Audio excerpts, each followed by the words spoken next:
All right, speaking of brain health, we've been talking about nerve chemicals. We've been talking about neurotransmitters. That's the fancy way of saying nerve chemicals. These are the chemicals that make everything happen in the body. You don't hear a lot about these neurotransmitters on nutrition shows. That's because you can't really take a neurotransmitter or a nerve chemical supplement. You can take the building blocks of these nerve chemicals, and certainly that's one of the major roles of supplements, is to help you make neurotransmitters, to make nerve chemicals. And one of the things that happens as we get older and as our body doesn't absorb nutrients is we don't make as much of these brain chemicals, and a lot of nerve and brain problems are associated with deficiencies in neurotransmitters. Neurotransmitters make everything happen in the body. Every finger you wiggle or toe you wiggle or thought you think or eye you blink, all is connected to some kind of nerve chemical. Last we spoke, we were talking about the link between the nerve chemical acetylcholine and smoking.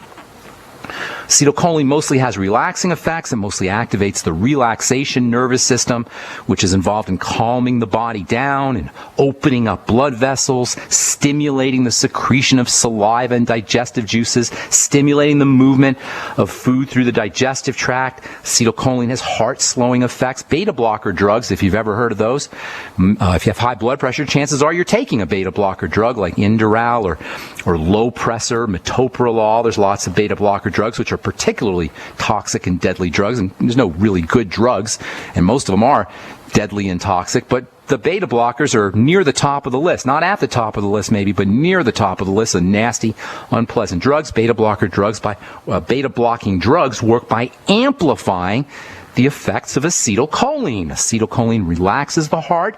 Beta blockers block acetylcholine's enemy. Or antagonistic. Remember, we've said that there's these antagonistic relationships. Well, beta blockers block the enemy, the antagonistic chemical of acetylcholine, thereby making acetylcholine effects more dramatic, slowing down the heart. But of all the functions, all the effects that acetylcholine has in the body, none is more important than the beneficial effects it has for the activity of the intellectual functioning, the intellectual centers in the brain, the learning centers in the brain. Acetylcholine is the quintessential brain-enhancing biochemical. There's a whole class of nutritional supplements called nootropics, Nootropics. These are learning aids. They started to be developed in the late 1980s as we started to understand about nerve chemicals. And there's lots of these supplements that you can take now that will help you improve your brain health. DMAE is one that we've talked about. We're going to talk about another one called centrophenoxamine. Vitamin E also has brain health benefits. There's lots of supplements that you could take that have brain health benefits. We're going to talk about one here in a little bit, but they all work by enhancing acetylcholine.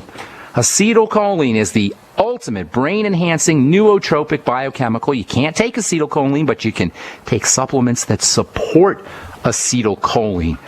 Deficiencies or defects in acetylcholine processing in the brain are associated with anxiety and learning disabilities and dementias and Parkinson's disease and palsies, Bell's palsies and tics and other movement disorders and schizophrenia and forgetfulness and autism. If you got a brain health issue, chances are acetylcholine processing is involved. On our last Bright Side episode, we talked about the interesting relationship between cigarette smoking and acetylcholine. Nicotine, the addictive substance, the active ingredient, the stuff that causes all the problems, or a lot of the problems in tobacco, is very similar to acetylcholine. How do you like that? Nicotine and acetylcholine are very similar to each other. Cells that respond to acetylcholine can be fooled by nicotine. Nicotine is what we say a cholinergic analog. It's a mimic of acetylcholine. It's a type of acetylcholine, really.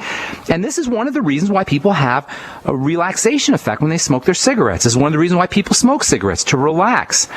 The addictive effects associated with nicotine and tobacco really are related to the fact that nicotine is so similar to this brain chemical acetylcholine. Cells begin to depend on nicotine, and they don't make acetylcholine. When cells are economical, they're not going to waste their time. They're not going to waste their precious resources. If there's acetylcholine coming into the body through nicotine or in the form of nicotine, cells aren't going to make their own acetylcholine. And then when your nicotine wears off, guess what? You're going to be low in acetylcholine and you're going to want another cigarette. And this is where the addictive process comes in. And by the way, what we call cravings are really our cells saying, hey, we need some acetylcholine. And we get a craving and we go get a cigarette. And this vicious cycle continues. What does that tell you? Well, it tells you that if you could figure out a way to support acetylcholine, you may be able to quit smoking much easier. Quitting smoking, as anybody can tell you, and I'm an ex-smoker myself, is really, really hard to do. Well, if you're trying to quit smoking, one of the best strategies is going to be to support acetylcholine, and there's lots of ways to do that. We'll continue talking about acetylcholine and nutritional support for acetylcholine when we come back from our break. I'm Pharmacist Ben. You're listening to The Bright Side on the Genesis Communication Network. 855-660-4261 is our number. We'll be back. Okay, so schizophrenics are particularly big-time cigarette smokers. There's a very interesting relationship between nicotine and acetylcholine and schizophrenia. Nearly 80% of schizophrenic patients are smokers, as compared to about 20% of the general population is cigarette smokers. I think it's dropped a little bit in the last couple of years. Schizophrenic symptoms can be induced by drugs that block acetylcholine.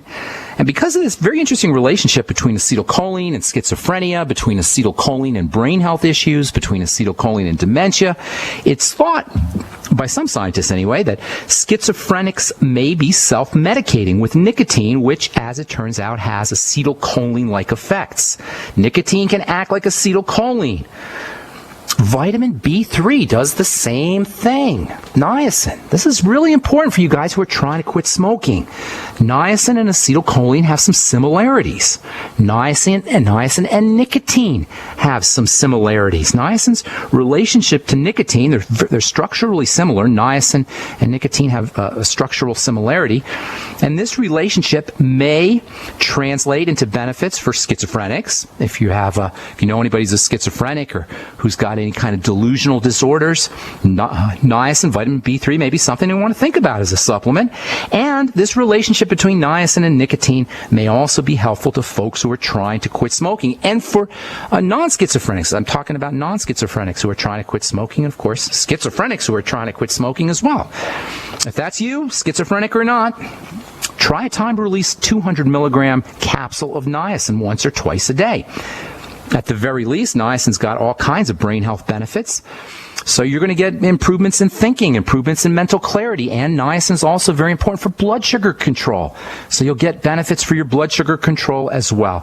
Niacin is really one of the more underappreciated nutritional supplements. It's the only vitamin that your body can make. How do you like that? Vitamins typically are defined as chemicals that your body cannot make. Vitamin C your body can't make. Most of the B complex your body cannot make. Vitamin E your body can't make. Vitamin K your body can't make. But niacin is something that's so important for the body, your body can actually make it. It makes it from tryptophan, the amino acid tryptophan. So if you want to spare yourself some tryptophan, if you want to keep tryptophan from being turned into niacin, take niacin supplements. You'll get niacin in the Beyond Tangy Tangerine and the Ultimate Daily from Longevity. And by the way, sugar tends to deplete the body of niacin, and lots of schizophrenics are sugar junkies. I used to have a good friend. He was a schizophrenic. I wouldn't say good friend, but he was a friend. He was a schizophrenic. I probably told this story before. I used to go and get my juice at a health food store here in Boulder every morning, and Greg, my buddy, would be waiting for me, and we'd have a little talk, and Greg would tell me how much he hated his schizophrenic medication, his antipsychotic medication. I always hear about how he hated his antipsychotic medication. He had this crazy way of talking. Go, Ben, I hate my medicine, but they make me take it all the time. So finally, one day I said to Greg, by the way, I always have a big 64-ounce jug of soda that he would be drinking. And one day I said to Greg, you know what, Greg, let's get you over to the salad bar and get you some protein. We got him some tuna fish and some salmon and some eggs and some vegetables, and he wolfed down this salad. And every morning for the next maybe week or so, I bought him a salad, and pretty soon, Greg wasn't talking so funny anymore. Greg was talking like a normal guy. He didn't have the schizophrenic affect, the schizophrenic behaviors. He was calming down. It was the most amazing thing to see. And pretty soon, he wasn't even drinking his Coke anymore. He was just doing a salad every morning. And it was this amazing transformation that I witnessed with my own eyes. And it took a couple of weeks, but at the end of a couple of weeks, Greg was pretty darn near a normal person without medication. He wasn't drinking his Coke, and he was doing a salad every morning for me, and he had changed his diet during the day as well. Well, long story short, Greg went back to his old ways, and I didn't see him for a little bit. And the next time I saw him was a couple months later, and he was back to drinking his Coke and back to talking like a schizophrenic again. But it really was dramatic evidence for me about what you could do using dietary strategies, using eating more protein, getting folks off of sugar if they have mental health issues, and if they have schizophrenia, which is thought to be incurable. So sugar tends to deplete the body of niacin. If you know anybody who's a schizophrenic, you'll notice that they tend to be sugar junkies. Simply by getting them off the sugar, using sugar metabolizing supplements like niacin, eating more protein can be absolutely life-changing for anybody you know who is schizophrenic. This is the power of nutritional supplementation and dietary strategies, and you can observe it visually, and it doesn't take a lot of time. Changing your blood sugar dramatically is one of the fastest ways to cause a psychotic episode, either going high blood sugar or low blood sugar. If you are a sugar junkie, schizophrenic or not, get on a good timed release niacin supplement. Get on the Beyond Tangy Tangerine, which features niacin. Take the Ultimate Daily, which is also another good source of niacin as well. Now, from a nutritional standpoint, acetylcholine, the neurotransmitter acetylcholine, is actually a type of choline. We don't talk a lot about choline on the program. It's too bad because choline is amazingly important. Choline is a B vitamin-like substance. Acetylcholine can be considered a souped-up version of choline. It's choline plus a little chunk of acetyl. Remember our Tinker Toy model? Chemicals in the body are just like Tinker Toys, and there's constantly mechanisms for sticking little pieces on those Tinker Toys and changing the activity or the function of a particular chemical. Acetyl is like a little dowel activator, a little wheel activator. If you remember playing with Tinker Toys when you were a kid, there were little dowels and there were wheels and all kinds of various parts to your Tinker Toys. Think of choline as a Tinker Toy and think of acetyl as a dowel that gets stuck onto that Tinker Toy, and you get yourself acetylcholine. Acetylcholine, or I should say choline, that builds acetylcholine comes from foods. Lots of good foods contain acetylcholine, or contain choline. Beyond Tangy Tangerine contains choline. Pretty much all of your smart supplements, your focus supplements, are going to get you some choline. Choline is one of the B vitamins. It's water soluble, but it also has some fat soluble properties too, and that makes it really, really important for the membranes of cell. Membrane. The membrane of a cell is actually a type of brain. All right, we're going to come back with more good health information and your phone calls when we come back from our break. 855-660-4261 is our number on the bright side. We'll be back after this. Don't go away.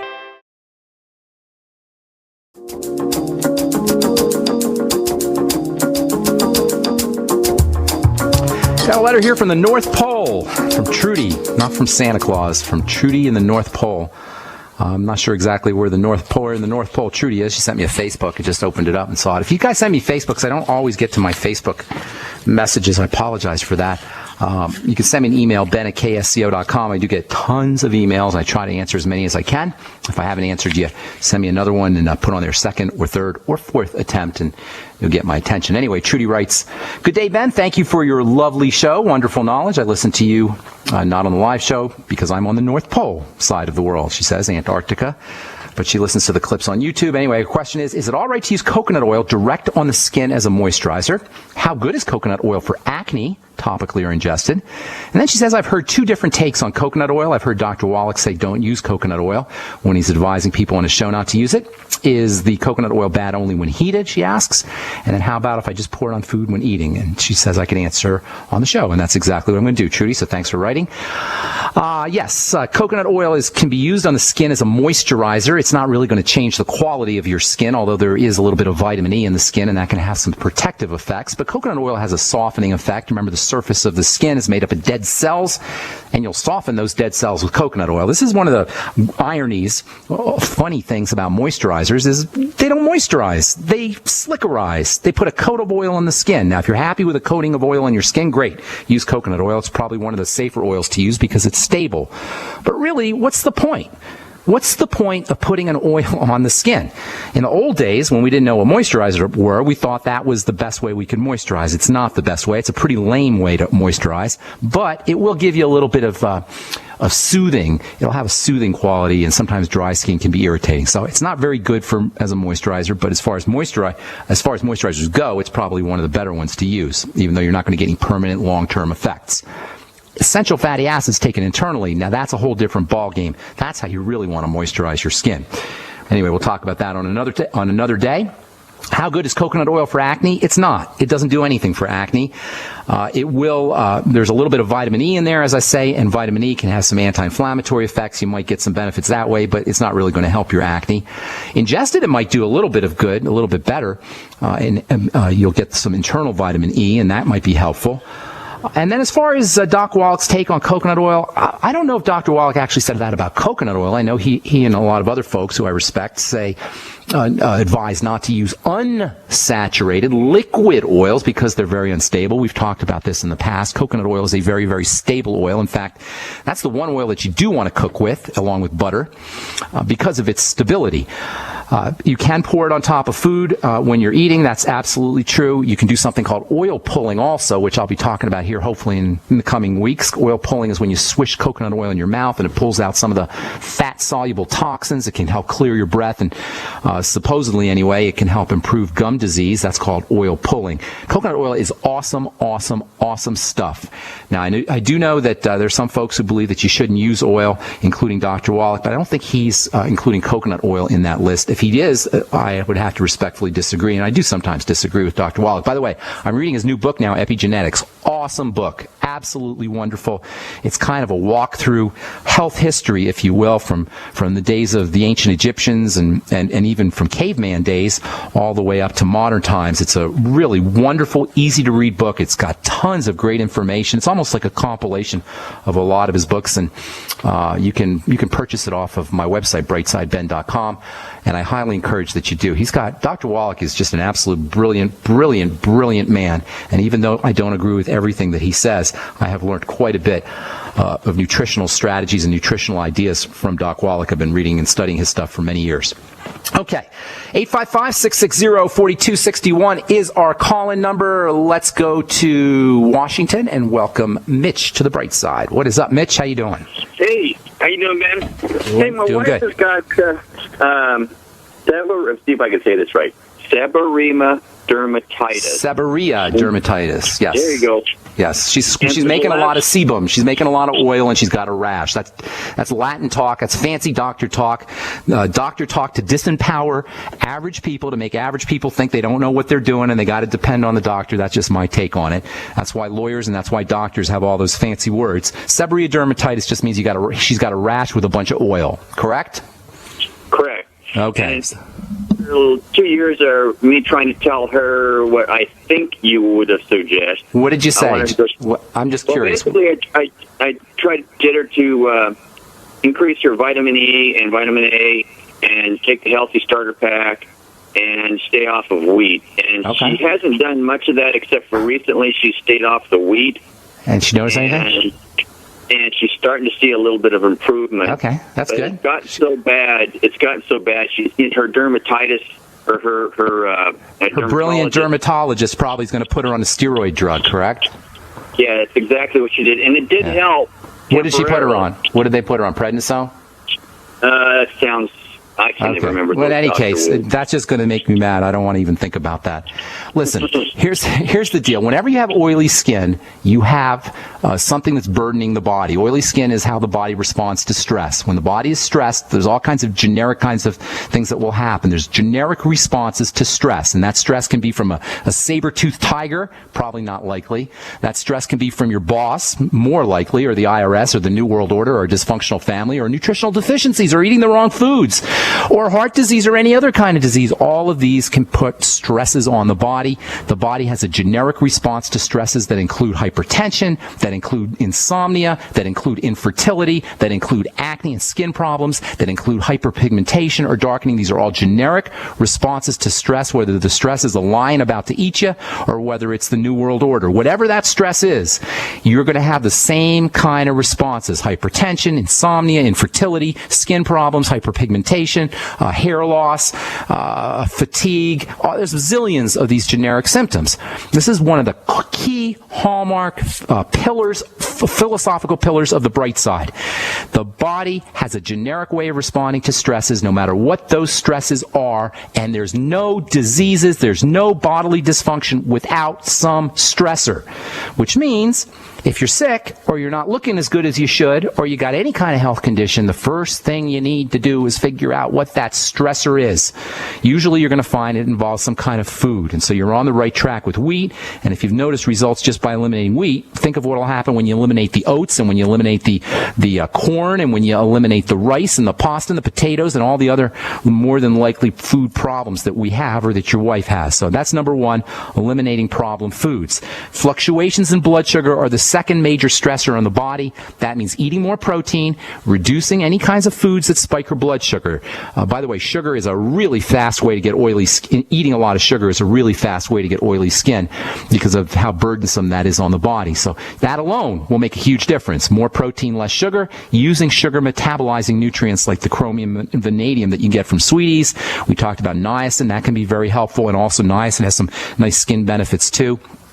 Using time-release niacin around 200 milligrams a day, continuing on the Beyond Tangy Tangerine as well. The dermatitis is a rash. A rash is a sign of an activated immune system. So once again, we've got some kind of defensive response. Eliminating those stressors that are initiating the defensive response is job number one. Then there's a couple other things you could do directly for the dermatitis. So hang tight, Mitch. We'll finish up when we come back from our break. If you're on hold, we'll get to you as well. I'm Pharmacist Ben. You're listening to The Bright Side on the Genesis Communication Network. We'll be back right after this. All right, we're back on the bright side. Mitch in Washington. I'm going to go real fast, Mitch, without your wife, because I want to get to finish up all our calls. Got a bunch of people holding, okay? So, sorry, I don't mean to be rude here. I'm just going to go real fast, all right? Seborrhoeic, number one, that's oil production. Lots of oil. Skin oils are called sebum. You want to you want to make sure that you're getting, if you got that oil coming out, no matter what it is, if you have oily skin, you want to consider it a sign of an activated stress response. That means removing the stressor. The two most likely stressors are going to be food, so link foods to digestive distress. If she has diarrhea, constipation, any kind of digestive symptoms, heartburn, cramping, whatever, those are link those up to foods, and those are foods that need to be eliminated. Then there's nutrients that can help with the skin. Niacin, vitamin B3 is very important. One of my favorite excess oil supplements is pantothenic acid, vitamin B5. You do need to take some high doses of it, but it's extremely effective. Vitamin B5 is involved in fat metabolism, how the body processes fats, and oily skin is a fatty issue. Vitamin B5 is also very important for making fat hormones, steroid hormones, I should say. So if you have any hormone issues, estrogen or testosterone or DHEA or any of these, any steroid hormone issues, you're not making hormones, if you have a libido problem, and if you have oily skin, vitamin B5, pantothenic acid along with your niacin. You do need to take maybe 3 or 4 grams of it a day. That's quite a bit. So go get some 500 milligram capsules and have your wife take maybe 6 a day, 3 in the morning, 3 at night kind of thing, or 2-3 times a day. And then make sure you're taking all your Bs with the Beyond Tangy Tangerine. So if you're going to be doing the timed release niacin and the panto, the vitamin B5, make sure you're doing it with your Beyond Tangy Tangerine so you get the full spectrum of B complex vitamins. Vitamin E might be helpful, 400 international units a day of vitamin E. And vitamin A is always good for all skin health issues, and that would be 20,000 international units of vitamin A. The dermatitis is a rash. Rash is an immune system reaction. That means it's one of the ways the body's responding to some kind of stress that's getting in. Again, a stressor. Eliminate those stressors, most especially digestive stressors. And all the nutrients I just told you for oily skin can help with dermatitis, especially niacin. Do you know niacin deficiency can cause dermatitis? It's one of the classic signs of vitamin B3 niacin deficiency. So get on that niacin. Topically, You can use pantothenic acid topically. You can make yourself a little cream by breaking open a capsule and dissolving the powder in the cream and applying the cream to your skin. You can also use zinc oxide. That will help dry up some of those oils and might also calm the skin down. If worse comes to worse and you really, really need some dramatic help, don't use steroids, but you can use something called Benadryl cream, or you can actually use Benacort cream, which has a little steroid in it, hydrocortisone cream, and that's just for emergencies if the dermatitis gets really, really bad. But personally, I would be focusing on stressors that are getting into the body, eliminating problem foods. Last but most certainly not least, for all skin conditions, think Nightly Essence, Biolumin Nightly Essence, which is bacteria, good bacteria, probiotics for the gut that can help not only protect the immune system, support the immune system, but also, of course, can help the digestive system if you're having problems processing foods. Does that help you, Mitch? Yeah, thanks a lot. That's exactly what I think she'll need. Good deal. Thanks so much for your call. Appreciate it. I wish we had more time to chat, but I want to move on and talk to Luigi in Florida. Welcome to the bright side, Luigi. What's going on? Hi, I have a friend whose daughter has an autoimmune disease. Okay. We're pretty sure that it's lupus. Okay. So let's talk about lupus. Let me talk about lupus for a little bit. Yeah, I've done some research that you did, I guess. Okay. And I would like to know where to go to do more research about it, and also, obviously, things to help. Yeah. Okay, here's the deal. Lupus is kind of a generic collection disease. It's a whole bunch of different autoimmune diseases. Autoimmune diseases, listen, I always say this. It doesn't matter the name of the disease. Naming a disease is just some stupid medical trick to get to fool us into participating into the medical model. You don't need to have a diagnosis or the name of a disease. Lupus is just a generic autoimmune disease. MS is an autoimmune disease that affects the nerves. Vitiligo is an autoimmune disease that affects the pigment cells. There's different autoimmune diseases. Diabetes is an autoimmune disease that affects the pancreas, and on and on and on. Myasthenia gravis affects the muscles. There's different autoimmune disease names for different areas of the body. Lupus is, they just gave up on it because lupus covers all kinds of different parts of the body. It's like, oh, forget it. This is too complicated. Let's just call it lupus. So when you have lupus, you have an autoimmune disease of the joints, of the skin, of the blood, of the blood cells, of the heart, of the lungs, all over the body. It's like they just gave up, you know? It's too complicated to name everything, so we'll just call it lupus. You don't need to know what part of the body is being affected. It's irrelevant. It's a diversion. It's a red herring. It's a way of disempowering us. It's a way of empowering them. The predators, the medical model predators who make money and pay their mortgage and send their kids to college on our misery. How unfair is that? It is so rude. It is so insulting.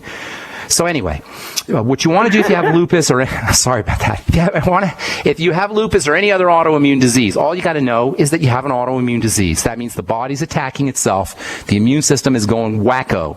That always happens when the immune system is chronically activated. The only way the immune system becomes chronically activated is through food.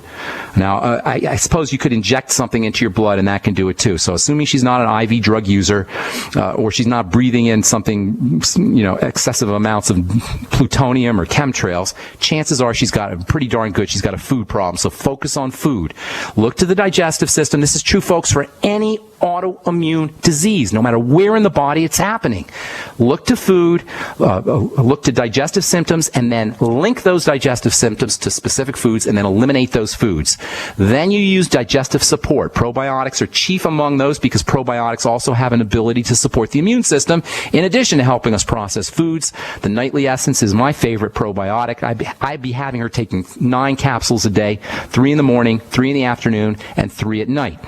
Other nutritional support supplements for the digestive tract include Longevity Z-Radical, which is an absolutely mind-blowing, immune-boosting, and digestive system-supporting supplement. Probably a capful at least 2 times a day, but she can take 3 times. Take them 3 times a day also. Healthy Start Pack, must-have. Sip on the Beyond Tangy Tangerine all day long. Specifically for the immune system, I'd be taking high doses of vitamin C, anywhere from 5 to 10 grams a day. Stay away. Be careful of diarrhea or loose stools. Taking too much vitamin C can cause some loose stools. Vitamin E is also very important for the immune system. 400 international units of vitamin E. Same with vitamin A. 20,000 international units of vitamin A. Have her take her vitamin E and A with food because she probably isn't going to be absorbing those as well as most people. Zinc is also important for the immune system. 50 milligrams of zinc picolinate a day. Always balance out your zinc with copper, and you will get some zinc and copper in your Beyond Tangy Tangerine and the Healthy Start Pack. There's so much more you could do, Luigi, but that is a great place to start.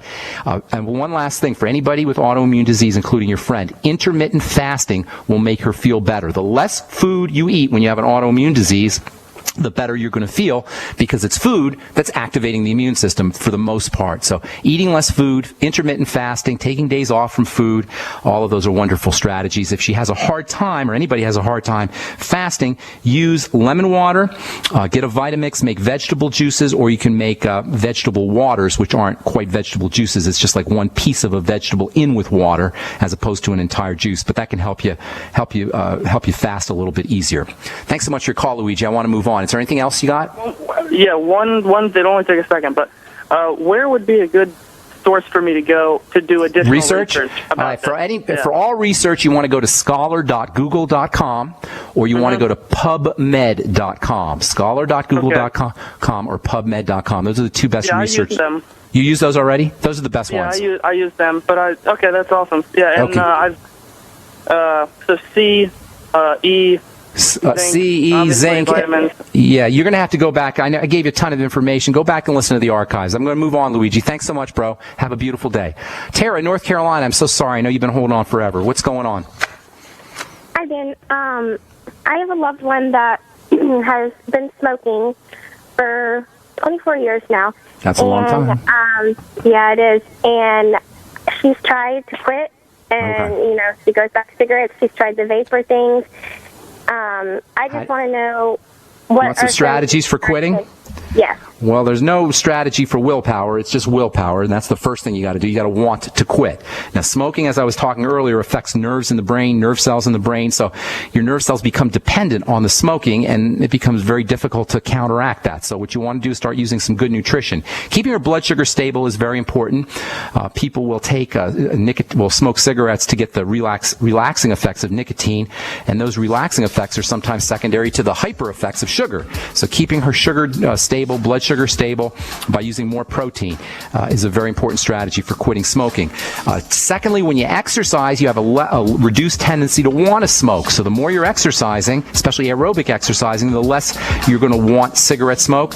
And then using nutritional supplements can help too. All the nutritional supplements, the Healthy Start Pack, but especially niacin, timed release niacin, 400 milligrams a day. Make sure it's timed release though, because you're going to get the niacin flush if you don't use the timed release niacin. Vitamin C is very important for lung health. It's not necessarily important, might not help quitting smoking, but it's important for lung health. So same with vitamin E, and then using choline supplements can help as well. And that's all the time we have for today. Again, I am so sorry for leaving folks on hold, but we'll be back at you on the next Bright Side episode. Thanks for listening, folks. I'm Pharmacist Ben. Have yourselves a wonderful, beautiful day. We'll talk to y'all later. Bye for now.